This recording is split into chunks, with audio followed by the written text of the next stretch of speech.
Hello friends. जैसा कि अभी आप लोगों ने सुना, हमने सीबीएसई में कॉल किया, उनसे बात किया और हर अपडेट लेने की कोशिश करी कि टीयर टू का रिज़ल्ट कब तक एक्सपेक्ट कर सकते हैं हम लोग। तो उसके बारे में कोई अपडेट उन्होंने दिया नहीं, बोला खाली वेबसाइट आप चेक करते रहिए। आप लोगों ने ऑडियो में सुना ही कि वो सिर्फ खाली एक ही चीज़ वो कह रहे हैं कि आप वेबसाइट पे चेक करिए और हमारे पास कोई इन्फॉर्मेशन नहीं है। और उन्होंने कुछ नंबर दिए जो उन्होंने बोला था नंबर, वो भी आप लोगों ने सुना होगा।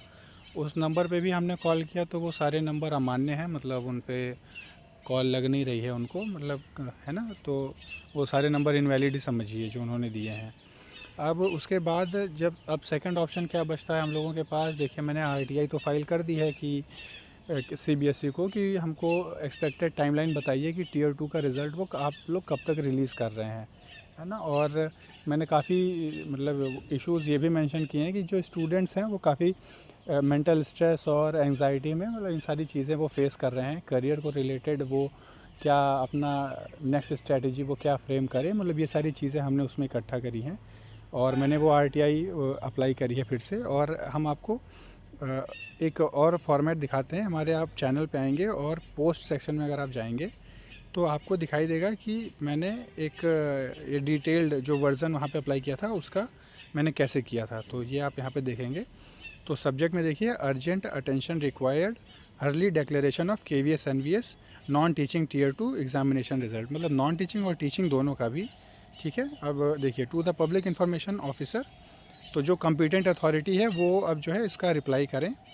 ठीक है। केंद्र विद्यालय समिति और केंद्र विद्यालय संगठन और नवोदय विद्यालय समिति। तो सब्जेक्ट में देखिए, request for expeditious declaration of tier two examination result. अब देखिए, the candidates who appeared in the KVS NVS non teaching tier two examination have been waiting for the declaration of result for several months. कई सारे महीने हो गए, हम लोग खाली वेट ही कर रहे हैं। This prolong delay has caused wide spread anxiety and uncertainty among thousands of aspirants. तो वाइड स्प्रेड एंगजाइटी है ना। एंगजाइटी तो है ही है भाई, क्योंकि 3 महीने प्लस हो गए हम लोग इस रिज़ल्ट का वेट कर रहे हैं, कोई अपडेट नहीं आ रहा है, ना ही ऑफिशियल पोर्टल पे कुछ बता रहे हैं कि विद इन मंथ या विद इन 15 डेज़ या कब तक वो कर देंगे, है ना। खाली एडमिनिस्ट्रेटिव लैप्स एक वर्ड यूज़ किया जा सकता है यहाँ पे कि एडमिनिस्ट्रेटिव फेलियर की वजह से ये सारी चीज़ें देखने को मिल रही हैं। तो एंग्जाइटी है, thousands of aspirants, many candidates have qualified other examinations, received interview opportunities और आर प्लानिंग देयर करियर्स, मतलब अदर एग्ज़ाम्स जैसे जो रेलवेज़ के दे रहे हैं, एसएससी के दे रहे हैं या यूपी ट्रिपल एससी के एग्ज़ाम्स हैं, इन सब पे जो कैंडिडेट्स फोकस कर रहे हैं उन सब की चीज़ें हम यहाँ पे बात किए हैं। तो however in the absence of tier two result they are unable to make informed decisions regarding employment and future preparations. Tier two का रिज़ल्ट के बारे में जो आप लोग रिज़ल्ट नहीं डिक्लेयर कर रहे हैं उसके वजह से एक डिसीज़न, मतलब कैंडिडेट एक प्रॉपर अपने करियर के बारे में एक डिसीज़न नहीं ले पा रहा है, जो कि वो किस तरफ मतलब अपनी गाड़ी को लेके जाए, मतलब किधर वो क्या करे, मतलब स्किल टेस्ट प्रिपेयर करे, इंटरव्यू के लिए प्रिपेयर करे, या जो आगे आने वाले एग्ज़ाम्स हैं उनके लिए वो अपना थ्योरी प्रिपरेशन, या मतलब आप समझ रहे हैं ना कि वो अपना कॉम्पिटिटिव किस तरह का वो प्रिपेयर करे अपने आप को। तो फॉर मतलब इसी सब को ध्यान में रखते हुए हमने कहा कि we respectfully request the competent authority to declare the tier two result at the earliest possible date. If any administrative or technical issues are causing the delay, kindly inform the candidates through an official public notice. तो अगर कोई public मतलब क्या अगर administrative reasons की वजह से ये डिले हैं तो आप उसको इन्फॉर्म कर दीजिए, कम से कम कोई नोटिस एक रिलीज़ कर दीजिए कि इतने दिन में हम रिज़ल्ट आपको देंगे। Ensure transparency by providing a tentative timeline for the remaining stages of the recruitment process। तो आप एक टाइमलाइन प्रोवाइड कर दीजिए कि जो बाकी के जो जैसे टीयर टू का रिज़ल्ट देंगे, फिर आप टीयर थ्री का पैटर्न, आप टीयर थ्री का एग्ज़ाम आपको लेना है जिसमें JSA जूनियर सेक्रेटेरिएट असिस्टेंट वाले कैंडिडेट्स का टाइपिंग टेस्ट है, और जो TGT PGT वाले बच्चे हैं उनका इंटरव्यू है। तो उन सब के बारे में भी आप एक टाइम फ्रेम लेके चलिए। तो यार देखो, ये सब हमने लिख तो दिया है, लेकिन क्या ये होता है? ऐसा नहीं होता है। इन लोगों से ये एक प्रॉपर डिमांड हम लोग को रखनी चाहिए जिसमें वो एक प्रॉपर अपना एक टाइमलाइन प्रिपेयर करके दें कि वो टीयर वन इतने समय में लेने वाले हैं, टीयर टू इतने समय में, आंसर की इतने समय में रिलीज़ करेंगे, और जो एग्ज़ामिनेशन है, मतलब एकदम मतलब डॉक्यूमेंट वेरिफिकेशन और अपॉइंटमेंट डेट, मतलब ये सारी चीज़ें एक स्ट्रीमलाइन प्रोसेस में होनी चाहिए कि 8 महीने में या 9 महीने में ये एक प्रॉपर एक स्ट्रक्चर्ड वे में कंप्लीट हो जानी चाहिए। और इतना इतना टाइम सफिशिएंट होता है कि एग्ज़ाम कंडक्ट कराया जाए प्रॉपर, और वो भी फेयर एंड ट्रांसपेरेंट वे में ही ये चीज़ें मतलब हो जाएंगी। इतने टाइम फ्रेम इनफ होता है। तो इसके बारे में एक इनको निकालना चाहिए, एक नोटिस या एक ऐसा लॉ होना चाहिए जिससे ये मतलब एक जो स्टूडेंट है, कैंडिडेट है, वो मतलब एक सिक्योर फील करे कि नहीं इतने समय में ये कंप्लीट कराएंगे। तो इन्हीं सब चीज़ों को ध्यान में रखते हुए मैंने ये पॉइंट नंबर 3 इंक्लूड किया था कि ensure transparency by providing a tentative timeline for the remaining stages of the recruitment process. We sincerely hope that the concern of thousands of deserving candidates will be considered with urgency and that recruitment process will be completed without further delay. ठीक है, ये सारी बातें आप समझ रहे होंगे। अब thank you for your time and consideration concern KVS NVS candidates. अब देखिए, इसमें मैंने ये फ़ोटोज़ ये तो मैंने आप लोगों के लिए लगाया था, जिसमें आप लोग को कायदे से समझ में आए कि अच्छा क्या क्या चीज़ें कॉज कर रही हैं कि urgent call for transparency and result declaration, prolonged delay cause widespread candidate anxiety, career decisions stalled by missing results, career के बारे में है ना डिसीज़न नहीं ले पा रहे हैं बच्चे, immediate declaration of Tier 2 result requested, demand for transparency and official timelines, है ना, ये मैंने अभी आपको बताया टाइमलाइन के बारे में। अब कॉस्ट ऑफ डिले क्या होता है कि सीवियर, आप जितना डिले कर रहे हो severe mental and physical health impact होता है बच्चों का। Professional and personal lifes on hold, हाँ प्रोफेशनल एंड पर्सनल लाइफ्स, ये काफ़ी कैंडिडेट समझ रहे होंगे कि जिनका Tier 2 कंप्लीट हुआ है उनको अपना इंटरव्यू प्रिपेयर करना है, स्किल टेस्ट प्रिपेयर करना है, और उनका सोशल लाइफ में भी उनकी कुछ रिस्पॉन्सिबिलिटीज़ हैं वो उनको फुलफ़िल करनी होती हैं। तो इन सब चीज़ों का काफ़ी प्रेशर पड़ता है। तो आप जितना डिले कर रहे हो उतना ही वो बच्चा आगे आगे वाला बच्चा वो सफ़र कर रहा है। तो क्या बताएं, ये सारी चीज़ें जो है आपको समझनी पड़ेंगी, है ना। एक CBSE अथॉरिटी को, जो भी कॉम्पिटेंट अथॉरिटी है, उनको ये समझना पड़ेगा कि जितना वो लोग डिले करते हैं उतना ही एक जो सामने वाला बच्चा है वो परेशान होता है, क्योंकि उसके ऊपर कई सारी जिम्मेदारियां हैं, कई सारे प्रेशर उसको झेलने पड़ते हैं। फैमिलियल प्रेशर हो सकता है ना, और उसके लाइफ में जो भी चीज़ें चल रही हैं उससे रिगार्डिंग उसके प्रेशर हो सकता है। ऐसा थोड़ी कि कोई उसमें अवेलेबल ही रहेगा, है ना, हर टाइम। तो अब ये देखिए, फिर lack of transparency breeds hopelessness, ये सारी चीज़ें हैं।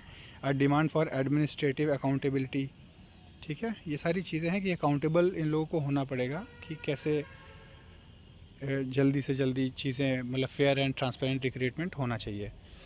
KVS and NVS Tier 2 results, है ना, इन सब के अपडेट के बारे में देखिए। फाइनल मेरिट लिस्ट प्रिपेयर कैसे होनी है, इसमें 85% जो वेटेज है वो आपका एग्ज़ाम का है, जो आपने रिटन टेस्ट जो आपने दिया था उसका है। बाकी 15% जो आप इंटरव्यू देंगे उससे मिला के वो बनेगा, मतलब आपका टोटल जो फाइनल मेरिट लिस्ट बनेगा। ठीक है, तो Tier 1 जो था वो आपका क्वालिफाइंग था, बाकी Tier 2 आप समझ ही रहे हैं, आपने दिया है, रिटन दिया है, उसका जब रिज़ल्ट आएगा तो आप स्किल टेस्ट अपना प्रिपेयर करेंगे। बाकी टोटल नंबर ऑफ़ वैकेंसीज़ भी आप देख रहे हैं, आपके सामने ही है। 9921 KVS में थी और 5841 जो है आपको नवोदय में देखने को मिली थी। फिर मैंने ये ट्विटर पे भी ट्वीट किया था, जिसमें more than 3 months have passed since the KVS NVS Tier 2 exam but the result is still pending, मतलब ये सारी चीज़ें आप पढ़ सकते हैं, मैंने लिखा था। तो अभी इनका तो देखिए, मैंने आपको दिखा दिया कि मैंने जो पोस्ट किया था ये जो मैंने RTI लगाई थी उसका है, और प्लस यही चीज़ हमने सेंट्रल पब्लिक वो जो ग्रीवेंस पोर्टल है उस पर भी मैंने ये कंप्लेन किया हुआ है, वो भी हम आपको दिखा देंगे। बाकी आप यहाँ पे चैनल पे देखेंगे तो आपको और भी KVS NVS संबंधित जो भी ज़रूरी इन्फॉर्मेशन है वो हम यहाँ पे डालते रहते हैं। तो अगर आप नए हैं तो सब्सक्राइब कर लीजिएगा चैनल को, ताकि अपडेट इससे रिगार्डिंग आपको मिलती रहे। अभी वो Tier 2 के रिज़ल्ट का होगा, फिर आगे स्किल टेस्ट का होगा, फिर डॉक्यूमेंट वेरिफिकेशन का होगा, मतलब इन सारी चीज़ों से संबंधित आपको इन्फॉर्मेशन मिलती रहेगी यहाँ पे। ठीक है, बाकी यहाँ पे आप वो भी देख सकते हैं, कुछ इंपॉर्टेंट GS के टॉपिक्स भी हम डाल देते हैं, तो आप कम्युनिटी सेक्शन में जाके आप यहाँ पे देख सकते हैं। ठीक है, बाकी Tier 2 का रिज़ल्ट का फॉर्मेट हम यहाँ पे डाला करते हैं, ये आप उनको मेल करिए, ये सारी चीज़ें। ठीक है, तो ये कुछ इंपॉर्टेंट चीज़ें हैं, आप देख सकते हैं चैनल पे जाके। ठीक है, और ठीक है, यहाँ पे हमने भी, ये हम हैं भाई, ये हमारी फ़ोटो मैंने शेयर किया हुआ था। ठीक है, तो आप अगर चैनल पे नए हैं तो आप सब्सक्राइब कर लीजिए, क्योंकि इससे रिलेटेड आपको इन्फॉर्मेशन मिलती रहेगी properly.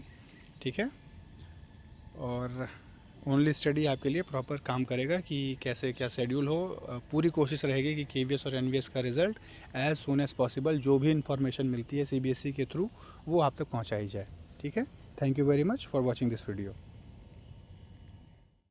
CBSE. Good evening ma'am. Good evening sir. Ma'am हम शाश्वत शुक्ला बोल रहे हैं मैम। हमने केवीएस एनवीएस का एग्जाम दिया था टीयर 2 का, और मैम उसके रिगार्डिंग थोड़ी इन्फॉर्मेशन चाहिए थी कि मैम रिजल्ट कब तक उसका एक्सपेक्ट कर सकते हैं हम लोग।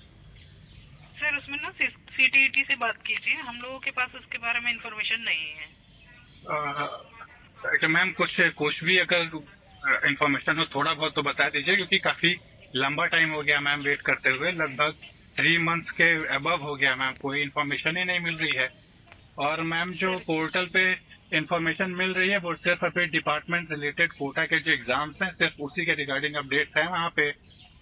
तो मैम अगर कुछ भी हो तो बता दीजिए प्लीज। सीटीईटी पे बात कर लीजिए सर हमारी। मैम सीटीईटी का नंबर क्या है मैम उनका? उसका नंबर लिख लीजिए आप। हाँ मैम बताएं। 011। एक सेकंड मैम। 011 240 240 50 50 450। 450। ओके, क्या नाम? CTET। और जी CTET unit. Okay ma'am, okay ma'am. और कुछ मैम? सर 50 के अलावा ना अगर ये नहीं लग रहा है तो 51 या 52 या 53। अच्छा अच्छा मैम, 51 या 53। Okay ma'am, okay ma'am. इससे ट्राई कर लीजिएगा। तो मैम ये जो डिपार्टमेंट रिलेटेड वाले एग्जाम्स है मैम, ये कब तक चलेंगे मैम? कोई इन्फॉर्मेशन या स्किल टेस्ट मैम अभी इनका कराया गया था? अच्छा मैम। सर मुझे इसके बारे में जानकारी नहीं है। अच्छा मैम, ठीक है, थैंक यू सो मच।